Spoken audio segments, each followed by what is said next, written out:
most popular day of the week for people viewing illicit material online is Sunday.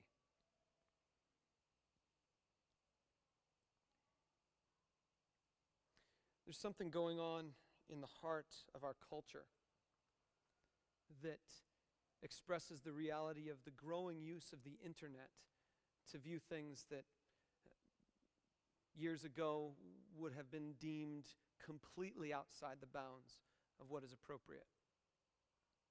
It's become far more accessible. But it's not even just the whole nature of pornography stuff on the internet. My wife and I were watching a PG-13 romantic comedy this last week. And the first thing that happened with this one particular girl and this one particular guy, the first thing that happened is they went to bed together. And what's going on in our society is that people have this thought process going on in their head. It basically goes like this: I have needs and I have desires that aren't now being fulfilled.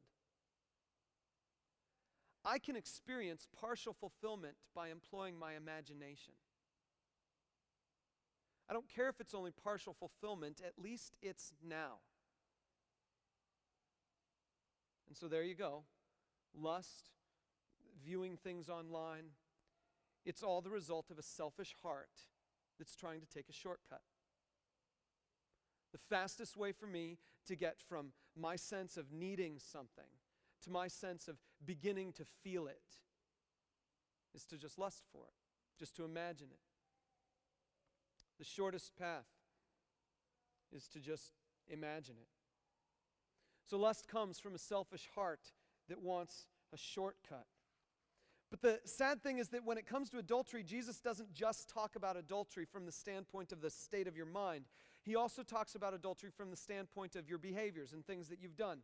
And so if you flip on to the next page, you see there's another verse that Jesus addresses adultery, and it allows us to dig even deeper.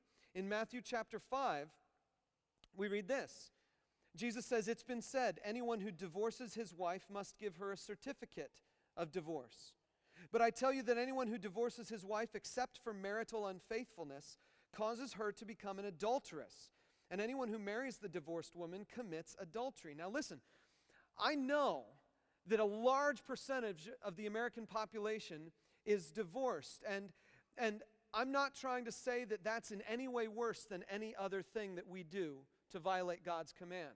My anger at another person is just as bad in God's sight, if not worse, than the act of divorce. So that's not where I'm going with this.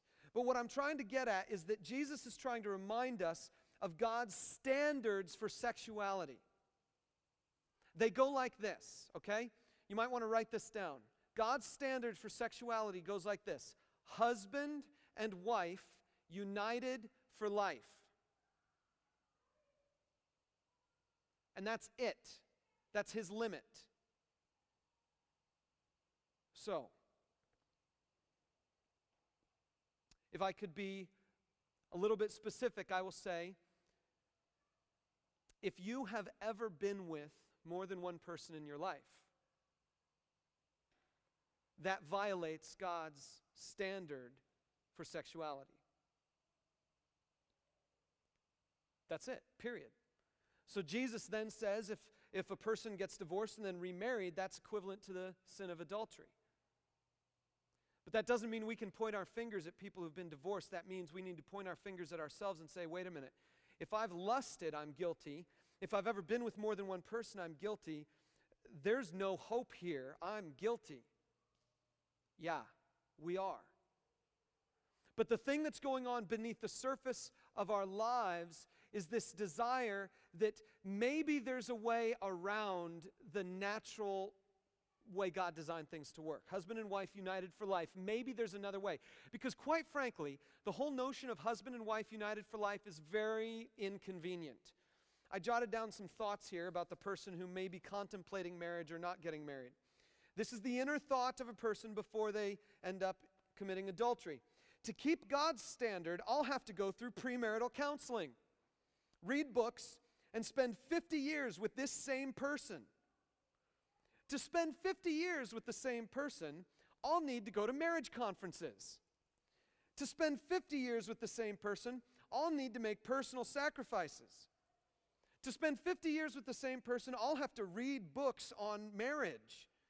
To spend 50 years with the same person, I'll need a lot of psychotherapy. But the shortest path to sexual love is just to get it on. You don't have to wait for the whole process of going through all that kind of stuff. Here's the deal. In our hearts, we want to shortcut God's pathway. I put it this way. Adultery comes from a selfish heart that wants a shortcut. So you might not be guilty of adultery, but you might be guilty of a selfish heart that wants a shortcut. Let's move on. Stealing. Okay, we're digging. Hopefully this is digging a little bit into you. When we get to stealing, though, I don't have a command from Jesus on this. He does reference stealing, but he references stealing in the context of us needing to set aside treasures in heaven, not treasures on earth, because on earth people steal things. But I found this command from Paul. Ephesians chapter 4, Paul writes this, "He who has been stealing must steal no longer, but must work, doing something useful with his own hands, that he may have something to share with those in need." I know a lot of us pat ourselves on the back. I'm not a thief. I'm not a thief. Well, I got to tell you, I am a thief. When I was in elementary school, maybe 5th grade, I think it was, I was out on the field behind our school just playing. I think it was at recess. And I found a watch on the ground. And I thought it was a pretty cool watch because I didn't have a watch. I wanted a watch.